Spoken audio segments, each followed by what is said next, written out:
Friends, ಕಳೆದ ವಿಡಿಯೋದಲ್ಲಿ ನಾವು ಸಿವಿಂಗ್ ಮಿಷನ್ನ ಪಾರ್ಟ್ಸನ್ನು ರಿಮೂವ್ ಮಾಡಿ ಕ್ಲೀನ್ ಮಾಡೋದನ್ನು ಕಲ್ತ್ಕೊಂಡಿದ್ವಿ. ಈಗ ಅದನ್ನು ರೀಅಸೆಂಬಲ್ ಮಾಡೋದನ್ನು ತೋರಿಸ್ಕೊಡ್ತೀನಿ. ಈಗ ಪುನಃ ಅದನ್ನು ವಾಪಸ್ ಅದಕ್ಕೆ ಜೋಡಣೆ ಮಾಡೋದನ್ನು ಈ ವಿಡಿಯೋದ ಮೂಲಕ ತೋರಿಸ್ಕೊಡ್ತೀನಿ. ಬನ್ನಿ ಈಗ ವಿಡಿಯೋವನ್ನು ಶುರು ಮಾಡೋಣ. ಫಸ್ಟಿಗೆ ಈ ಭಾಗವನ್ನು ಒಳಗಡೆ ಹಾಕಬೇಕು, ಇದನ್ನು ಹೊರಗಡೆ ಹಾಕಬೇಕು. ನೋಡಿ, ಇದೆಯಲ್ಲ, ಈ ಶೇಪನ್ನ ನೋಡಿಕೊಂಡು ಹಾಕಿ. ನೋಡಿ, ಈ ರೀತಿ ಸೆಟ್ ಮಾಡಿದರೆ ಮಾತ್ರ ಅದು ಕರೆಕ್ಟಾಗಿ ಕೂತ್ಕೊಳ್ಳುತ್ತೆ. ಇಲ್ಲಾದರೆ ಇದು ಒಳಗಡೆ ಬರಬೇಕು. ಇದ್ರೊಳಗಡೆ ನೋಡಿ, ಇಲ್ಲಿ ಹಾಫ್ ಇದೆಯಲ್ಲ ಎಂಟಿ, ಅದರ ಒಳಗಡೆ ಈ ಭಾಗ ಕೂತ್ಕೊಳ್ಳುವಂತೆ ಅಡ್ಜಸ್ಟ್ಮೆಂಟನ್ನು ಮಾಡಿಕೊಳ್ಬೇಕು. ನೋಡಿ ಹೇಗೆ ಕೂತ್ಕೊಂಡಿದೆ ಈಗ ರೌಂಡ್ ಶೇಪಲ್ಲಿ. ಆ ರೀತಿ ಅಡ್ಜಸ್ಟ್ಮೆಂಟ್ ಆದ ನಂತರ ಫಸ್ಟಿಗೆ ಕೈಯಲ್ಲೇ ಸ್ವಲ್ಪ ಟೈಟ್ ಮಾಡ್ಕೊಳ್ಳುವ ಹೋಗುತ್ತೆ.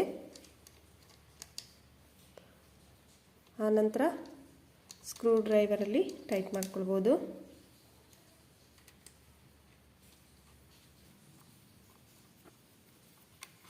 ನೋಡಿ, ಈ ರೀತಿ ಒಂದು ಕೈಲಿ ಇಟ್ಕೊಂಡೇ ಕೆಲಸ ಮಾಡಿ, ಯಾಕಂದರೆ ಅದು ಸ್ವಲ್ಪ ಫಿಟ್ ಆಗೋವರೆಗೆ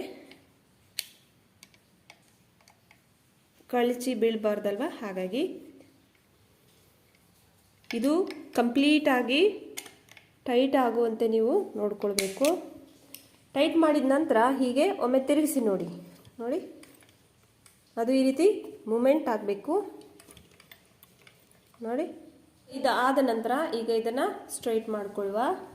ಇದು ಟೀತನ್ನು ಕ್ಲೀನ್ ಮಾಡಿ ಇಟ್ಕೊಂಡಿದ್ವಲ್ಲ, ಆ ಟೀತನ್ನು ಇಲ್ಲಿ ಹೋಲ್ ಇದೆ ನೋಡಿ, ಈ ಹೋಲಿಗೆ ಸರಿಯಾಗಿ ಸ್ಕ್ರೂವನ್ನು ಫಿಟ್ ಮಾಡ್ಕೊಳ್ಬೇಕು.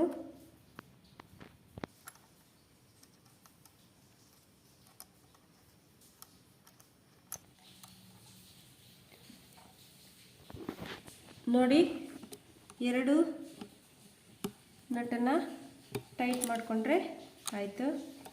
ಈಗ ಎರಡು ಪರ್ಫೆಕ್ಟಾಗಿ ಟೈಟ್ ಆಗಿದೆ. ತುಂಬ ಇಂಪಾರ್ಟೆಂಟ್, ಸರಿಯಾಗಿ ಟೈಟ್ ಆಗಬೇಕು. ಈಗ ಟೈಟ್ ಆಗಿದೆ ನೋಡಿ, ಒಮ್ಮೆ ಈ ರೀತಿ ಚೆಕ್ ಮಾಡಿ ನೋಡ್ಕೊಳ್ಳಿ. ಈಗ ಟೀತ್ ಮೇಲ್ಭಾಗಕ್ಕೆ ಬರುವಂತಹ ಪ್ಲೇಟನ್ನು ಕೂರಿಸ್ಕೊಳ್ಳುವ. ಈ ರೌಂಡ್ ಶೇಪ್ ಇದೆಯಲ್ಲ, ಇದು ಇದ್ರ ಮೇಲ್ಗಡೆ ಬರಬೇಕು. ಹಾಗೆ ಇದರೊಳಗಡೆ ನಟ್ಟನ್ನು ಹಾಕಿ ಫಿಟ್ ಮಾಡ್ಕೊಳ್ಳುವ. ಇದನ್ನೆಲ್ಲ ಪ್ರತಿ ಸಾರಿ ತೆಗೆದು ಕ್ಲೀನ್ ಮಾಡಬೇಕಂತಿಲ್ಲ. ಅಟ್ಲೀಸ್ಟ್ 3 ತಿಂಗಳಿಗೋ 6 ತಿಂಗಳಿಗೋ ಒಮ್ಮೆ ಕ್ಲೀನ್ ಮಾಡಿದ್ರೆ ಮಿಷಿನ್ ಯಾವುದೇ ಸಮಸ್ಯೆ ಬರೋದಿಲ್ಲ. ನೋಡಿ, ಟೀತ್ ಕೂಡ ಈಗ ಪರ್ಫೆಕ್ಟಾಗಿ ಫಿಟ್ ಆಗಿದೆ. ಈ ಪಾರ್ಟನ್ನು ಫಿಟ್ ಮಾಡ್ಕೊಳ್ತಾ ಇದ್ದೀನಿ. ಫಸ್ಟಿಗೆ ಸ್ಕ್ರೂವನ್ನು ಕೈಯಲ್ಲೇ ಸ್ವಲ್ಪ ಹೀಗೆ ಹಾಕ್ಕೊಳ್ಳಿ. ಒಂದೆರಡು ಸುತ್ತಿ ಸಾಕು. ಆಮೇಲೆ ಇದರೊಳಗಡೆ ಹಾಕಿ ಈ ಸ್ಕ್ರೂವನ್ನು ಟೈಟ್ ಮಾಡಬೇಕು. ಈಗ ಇದು ಟೈಟ್ ಆಗಿದೆ. ಈಗ ನೆಕ್ಸ್ಟ್ ಈ ಭಾಗವನ್ನು ಇದರ ಒಳಗೆ ಈಗ ಇಟ್ಕೊಂಡು ನೋಡಿ, ಇಲ್ಲಿ ಹೋಲ್ ಕಾಣಿಸ್ತಾ ಇದೆಯಲ್ವಾ, ಅದರೊಳಗಡೆ ಸ್ಕ್ರೂ ಹಾಕ್ಕೊಂಡು ತಿರುಗಿಸ್ಕೊಳ್ಬೇಕು. ಇದನ್ನು ಕೈಯಲ್ಲೇ ತಿರುಗಿಸ್ಬೋದು. ಕೈಯಲ್ಲಿ ಆಗದೇ ಇದ್ದರೆ ಸ್ಕ್ರೂ ಡ್ರೈವರ್ ಯೂಸ್ ಮಾಡ್ಕೊಳ್ಳಿ. ನೋಡಿ, ಇನ್ನೊಂದು ಸ್ವಲ್ಪ ಟೈಟ್ ಮಾಡ್ಕೊಳ್ಳುವ. ಸ್ಕ್ರೂ ಡ್ರೈವರ್ ಉಪಯೋಗಿಸ್ಕೊಂಡು ಇನ್ನೊಂದು ಸ್ವಲ್ಪ ಟೈಟ್ ಮಾಡ್ಕೊಳ್ತಾ ಇದ್ದೀನಿ. ನೋಡಿ, ಫೂಟರ್ ಕೂಡ ರೆಡಿ ಆಯಿತು. ಪ್ಲೇಟನ್ನು ಈ ರೀತಿ ನಂತರ ಸ್ವಲ್ಪ ಸ್ಲೈಡ್ ಮಾಡಿ ಈಗ ಹಾಕಿ, ಈಗ ಪ್ಲೇಟ್ ಸಹ ಹಾಕಿತ್ತು. ಈಗ ಕೊನೆಯಲ್ಲಿ ನೋಡಿ, ಇದು ಸೂಜಿಯನ್ನು ಹಾಕ್ತೀವಲ್ಲ, ಅದನ್ನು ಫಿಟ್ ಮಾಡ್ಕೊಳ್ತಾ ಇದ್ದೀನಿ.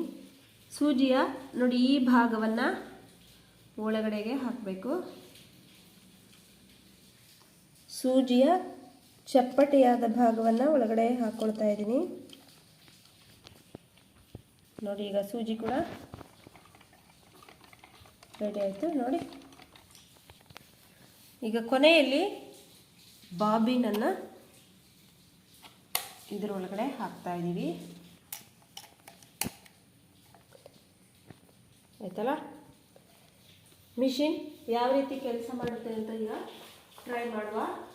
ಈಗ ಮಿಷಿನನ್ನು ಫಿಕ್ಸ್ ಮಾಡ್ತಾ ಇದ್ದೀನಿ.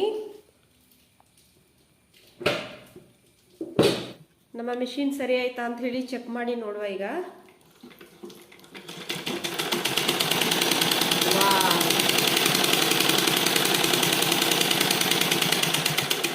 ಎಷ್ಟು ಚೆನ್ನಾಗಿ ಸ್ಟಿಚಿಂಗ್ ಆಗ್ತಾ ಇದೆ ನೋಡಿ, ತುಂಬಾ ಖುಷಿ ಆಗುತ್ತೆ.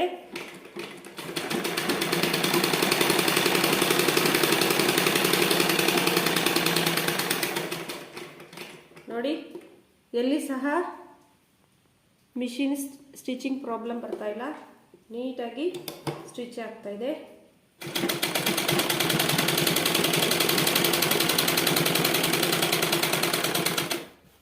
ನೋಡಿ ಸ್ಟಿಚ್ ಎಷ್ಟು ಸ್ಮೂತಾಗಿ ಕ್ಲೀನಾಗಿ ಬರ್ತಾ ಇದೆ ಅಂತ.